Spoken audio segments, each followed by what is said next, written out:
नमस्कार दोस्तों, स्वागत है आप सभी का पाथफाइंडर पर। दोस्तों, दो चीजों को समझिए। नंबर वन चीज तो ये है कि कितनी तेजी से और किस किस तरीके से चाइना अपनी अग्रेसिवनेस को बढ़ा चुका है in general in the Indo Pacific region and more specifically in the Indian Ocean region. Number दो पे आपको यह समझना है कि जितनी रीजनल कनेक्टिविटी इंडिया की अपनी पड़ोसी देशों के साथ नहीं है, आज उससे ज्यादा रीजनल कनेक्टिविटी जो है वो हमें चाइना की देखने को मिलती है विद इंडियाज नेबर्स। तो ये दो चीजों को ध्यान में रखते हुए हमारे विदेश मंत्रालय के द्वारा एक बहुत ही बड़ा कदम लिया गया है। उन्होंने यहां पे गठित किया है एक बहुत ही बड़ा study group in order to understand these two things, in order to tackle the BRI threat जो कि आज चाइना के द्वारा इंडिया की तरफ पोज किया जा रहा है। समझेंगे यहां पर इस पर्टिकुलर स्टडी ग्रुप की मैंडेट क्या क्या है, ऑल्सो समझेंगे कि रीजनल कनेक्टिविटी क्या होती है और किस किस तरीके से इंडिया यहां पे कोशिश कर रहा है इस BRI थ्रेट से लड़ने के लिए। चलिए शुरू करते हैं दोस्तों मेरे साथ। मेरा नाम है अनिरुद्ध। इस लेक्चर की PDF को डाउनलोड कर सकते हैं यहां पर दिए गए टेलीग्राम चैनल के माध्यम से। इसके अलावा आप लोग जुड़ सकते हैं using this particular handle on the Unacademy app as well. Right, सबसे पहले रीजनल कनेक्टिविटी को समझ लीजिए एज अ कॉन्सेप्ट। ये क्या होता है? कनेक्टिविटी बेसिकली एक कॉर्नरस्टोन माना जाता है रीजनल इकोनॉमिक कॉपरेशन का और इंटीग्रेशन का। यानी कि अगर आपसी में दो देशों के आपस में कनेक्टिविटी नहीं होगा, आने जाने के साधन नहीं होंगे, तो ना तो रीजनल इकोनॉमिक कॉपरेशन हो पाएगा, ना यहां पे इंटीग्रेशन हो पाएगा। रीजनल कनेक्टिविटी में कई सारी चीजें आती हैं। फॉर एग्जांपल, अगर आप लोग यहाँ पे कॉरिडोर्स को बनाते हैं of prosperity through networks of trade, transport, ICT, energy, people, technology, किसी भी तरह की माध्यम से अगर आप लोग कुछ कनेक्टिविटी करते हैं तो उसको रीजनल कनेक्टिविटी यहां पर माना जाएगा। रीजनल कनेक्टिविटी आज के डेट में एक बहुत ही मेजर प्रायोरिटी बन चुकी है for the countries of the Asia and the Pacific. इसके पीछे कारण साफ है। जब से कोविड-19 की वजह से सप्लाई चेन में डिसरप्शंस देखने को मिली हैं, पूरी दुनिया भर के देशों को समझ आ चुका है कि अगर हम लोग क्षेत्रीय स्तर पर कनेक्टिविटी मेंटेन नहीं करेंगे तो कल को हमें दिक्कतें महसूस करनी पड़ सकती हैं। इसीलिए एशिया के लिए as a continent in a whole यहां पर काफी इंपॉर्टेंट बन चुका है कि रीजनल कनेक्टिविटी एक बड़ा इंपॉर्टेंट फैक्टर बन जाता है। रीजनल कनेक्टिविटी इसलिए भी इंपॉर्टेंट है because it wants to find the new drivers of regional economic growth and to create the additional domestic and the regional demand as well. और अगर रीजनल कनेक्टिविटी होगा, it can unlock the potential of ever more closely interlink production networks and value chains. अगर आपस में regional connectivity होगा तो हमें मालूम होगा कि दूसरा देश किसमें अच्छा है, हम किसमें अच्छे हैं, और उससे हम लोग बेसिकली हमारे पोटेंशियल्स को इंटरचेंज भी कर सकते हैं, इंटरलिंक भी कर सकते हैं। प्रॉब्लम कहां पे आती है कि बिकॉज इंडिया और उसके नेबरहुड में कुछ कुछ यहां पे पॉलिटिकल डिविजन्स हैं, कुछ कुछ इकोनॉमिक डिफरेंसेस हैं, कुछ कुछ जियो स्ट्रैटेजिक डाइवर्जेंसेस भी हैं, जिसकी वजह से Indian subcontinent remains deeply divided. Even though हम लोग हमारे लैंड बॉर्डर्स को शेयर तो करते हैं, बट द प्रॉब्लम इज कि यहां पर जो हमारा लेवल ऑफ इंटीग्रेशन है वो असल में काफी कम है, और जितनी कनेक्टिविटी हमारी होनी चाहिए थी उतनी कनेक्टिविटी हमें देखने को नहीं मिली है। इनफैक्ट एक्सपर्ट्स का यहां तक कहना है कि no other regional power is as disconnected from its immediate neighbourhood as India. यानी कि इतना ज्यादा डिस्कनेक्ट किसी भी और हमें क्षेत्रीय शक्ति का देखने को नहीं मिला जितना कि हमें इंडिया के केस में देखने को मिलता है। और इसी पर्टिकुलर चीज का फायदा उठाते हुए चाइना ने आज अपनी डिप्लोमेटिक, इकोनॉमिक और पॉलिटिकल फुटप्रिंट को कंप्लीट साउथ एशिया में काफी तेजी से और काफी अच्छे तरीके से एक्सपैंड कर लिया है। आई थिंक आप सभी जानते हैं किस किस तरीके से चाइना ने अपने बेल्ट एंड रोड इनिशिएटिव को, फिर भले वो नेपाल कंट्री हो, भूटान हो, बांग्लादेश हो, म्यांमार हो, सभी में जाके किसी ना किसी तरीके से कुछ ना कुछ इन्वेस्टमेंट्स करी हैं, जिसके बारे में हम लोग कई सारी बातें पहले भी कर चुके हैं। आपके सामने एक बार फिर से बोल देता हूं, ये देखिए श्रीलंका के बीच में इन्होंने हम्बनटोटा पोर्ट को लीज में लिया हुआ है। उसके बाद यहां पाकिस्तान के केस में सीपेक का इनका प्रोजेक्ट चल रहा है जो कि BRI का सबसे इंपॉर्टेंट प्रोजेक्ट माना जाता है। उसके बाद नंबर 3 पे म्यांमार के साथ इनकी बातचीत चल रही है, और यहां पर म्यांमार ने इनको एक पोर्ट है जो कि लीज पे दे दिया है। उसके बाद ये वाला कॉरिडोर है China Indo China peninsula economic corridor. Indo China यानी कि साउथ ईस्ट एशिया का जो पूरा का पूरा आपका कंट्रीज है, वियतनाम है, लाओस है, सबके साथ इनकी बातचीत चलती रहती है, जिसके चलते इनकी कनेक्टिविटी वहां भी इंप्रूव हो गई है। बांग्लादेश चाइना इंडिया कॉरिडोर शुरू तो हुआ था, लेकिन ये बेसिकली एग्जीक्यूट नहीं हो पाया, उसको छोड़ सकते हैं, बट अगेन बांग्लादेश में भी इनके द्वारा काफी सारी इन्वेस्टमेंट्स करी गई हैं। उसके बाद we are well aware of this entire maritime silk route, जिसके तहत चाइना बेसिकली इंडिया को एनसर्कल करने की कोशिश कर रहा है और अपना फुटप्रिंट इंडियन ओशन रीजन में बढ़ाने की कोशिश भी कर रहा है। साथ ही में ये वाला जो आपका न्यू सिल्क रूट है, ये तो चाइना बना ही रहा है। तो basically it clearly is seen कि चाइना काफी सारी कोशिशें यहां पर कर रहा है, जिसके चलते वो अपनी कनेक्टिविटी को इंप्रूव करना चाहता है। यहां पर आप देख सकते हैं उन्होंने इंडिया का ऑलमोस्ट कोई भी नेबर यहां पर नहीं छोड़ा है।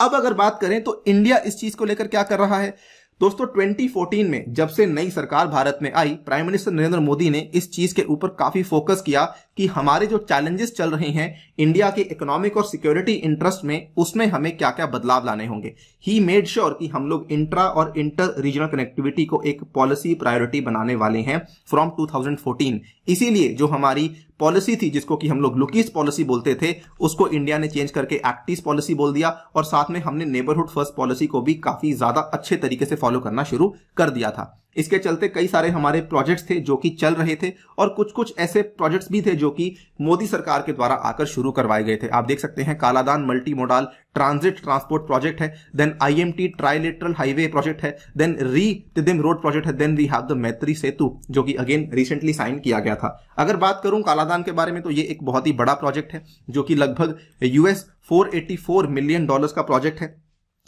जिसमें कि बेसिकली इंडिया का जो ईस्टर्न सीपोर्ट है कोलकाता का, इसको हम लोग कनेक्ट करने वाले हैं सितवे सीपोर्ट के साथ इन म्यांमार, और उसके बाद हम लोग आगे कनेक्ट करेंगे मिजोरम के साथ। ऐसा कहा जाता है कि ये वाला जो आपका प्रोजेक्ट है it will be completely operational by March 2023। ये लेटेस्ट अपडेट मार्च 2021 का है, आपके सामने है। ये रहा आपका कोलकाता का पोर्ट। यहां से कनेक्ट करते हुए पहले जाएंगे सितवे जो कि लोकेटेड है म्यांमार में। म्यांमार से सितवे से हम लोग आगे जाएंगे पलेतवा, से आगे जाएंगे कलेतवा, और कलेतवा से आगे जाते हुए इंडिया की जो मिजोरम की स्टेट है यहां पर एंट्री ले लेंगे। यानी कि हम लोग बेसिकली म्यांमार की सहायता लेते हुए हमारे इंडिया का जो ईस्टर्न पार्ट है उसको ज्वाइन कर रहे हैं to the north eastern part.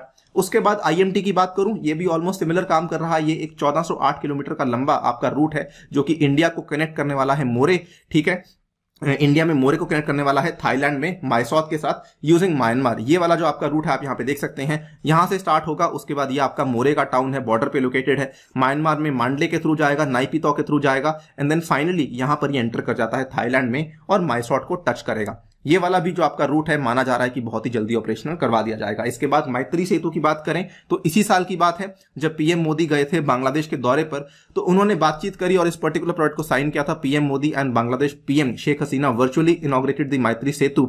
It allows the landlocked north east easy access to the Chittagong port जो कि बांग्लादेश के अंदर लोकेटेड है। अगेन बेसिकली इंडिया का जो फोकस है वो केवल रीजनल कनेक्टिविटी पर नहीं रहा है, बल्कि more importantly and more specifically हमारे नॉर्थ ईस्ट इंडिया को बेटर कनेक्टिविटी देने के लिए यहां पर कई सारे प्रोजेक्ट्स स्पेसिफिकली उठाए जा रहे हैं। नाउ इसी पर्टिकुलर चीज को और अच्छे से समझने के लिए, इसी पर्टिकुलर चीज के पोटेंशियल को और अच्छे से एक्सप्लॉइट करने के लिए हमारे विदेश मंत्रालय के द्वारा ये वाला जो आपका स्टडी ग्रुप है इसको गठित किया गया है। It has commissioned an expensive study to map the existing connectivity projects in the countries north east region. केवल इतना ही नहीं, स्टडी ये भी देखेगा कि इंडिया का जो डेवलपमेंट असिस्टेंस प्रोजेक्ट्स हैं वो हमारे नेबरहुड में किस किस तरीके से चल रहे हैं, नेपाल, भूटान, बांग्लादेश, म्यांमार में किस किस तरीके से चल रहे हैं। और ये कौन सा ग्रुप करने वाला है? गवर्नमेंट रन एक पब्लिक फाइनेंशियल इंस्टीट्यूशन है north east development finance corporation limited, जो कि इस स्टडी को यहां पे कैरी आउट करने वाला है। आप यहां पे देख सकते हैं how the new MEA study will help India build regional transport network and tackle the China's BRI threat. इसको लेकर ऐसा माना जा रहा है कि स्टडी जब कंप्लीट हो जाएगी तो बेसिकली गवर्नमेंट के पास कई सारे यहां पर सुझाव दिए जाएंगे to identify how existing investments in India and outside India can be linked and leverage to create a regional transport network. यानी कि निवेश जो हम कर रहे हैं उसको बेहतर तरीके से कैसे कर सकते हैं सो दैट हम लोग यहाँ पे मैक्सिमम पोटेंशियल इसका जो है एक्सप्लॉइट कर सकें। Idea behind the study is to identify synergies and possible growth corridors. और साथ ही में ये भी कहा जा रहा है कि इवन दो हम लोग यहाँ पर कई सारे नए नए ICPs को खोल रहे हैं, अगेन बात वही आती है कि जो भी हम यहाँ पे निवेश कर रहे हैं उसको बेहतर तरीके से किस तरीके से कर सकते हैं। ये वाली स्टडी के साथ में हम लोग कुछ अपनी तरफ से भी आपको बताना चाहेंगे क्या क्या वे फॉरवर्ड हैं जो कि इंडिया यहाँ पे कर सकता है सो दैट हमारा जो रीजनल ट्रांसपोर्ट का नेटवर्क है, सो दैट हमारा रीजनल कनेक्टिविटी और बेहतर हो सके। पहला पॉइंट तो यह है कि इंडिया को अपने पब्लिक डिप्लोमेसी जो इनिशिएटिव्स हैं उसको बढ़ाने होंगे with specific focus on eastern and the north east India, ठीक है। और साथ ही में India should increase the engagement with stakeholders and partners through a number of public diplomacy initiatives and we should also focus on track 1.5 and track 2 dialogues so that हम लोग जो है हमारी एंगेजमेंट को उस पर्टिकुलर इलाके के लोगों के साथ और भी बढ़ा सकें सो दैट हमारा कनेक्टिविटी और बेहतर हो सके।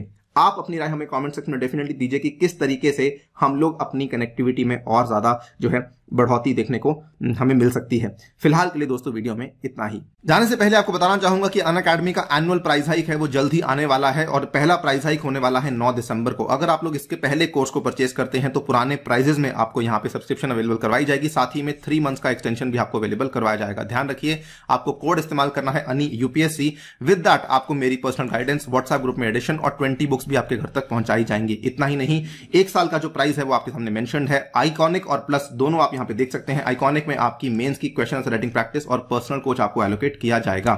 इसके साथ में ये वाले बैचेस हैं जो कि शुरू होने वाले हैं 8 दिसंबर से और मेरे द्वारा भी आपको ये ऑफरिंग्स अवेलेबल करवाई जाएंगी। ध्यान रखिए 15 दिसंबर से हम लोग आपके लिए स्पेशल कोर्स लेकर आ रहे हैं साइंस एंड टेक्नोलॉजी का। ऑल्सो अलॉन्ग विद दैट अगर आप लोग चाहते हैं कि आपको स्कॉलरशिप चाहिए तो कॉम्बैट में हिस्सा लीजिए यूजिंग द कोड अनि यूपीएससी और हमारी फ्री टेस्ट सीरीज में भी आप लोग हिस्सा ले सकते हैं। With that I take your leave, stay tuned and stay safe.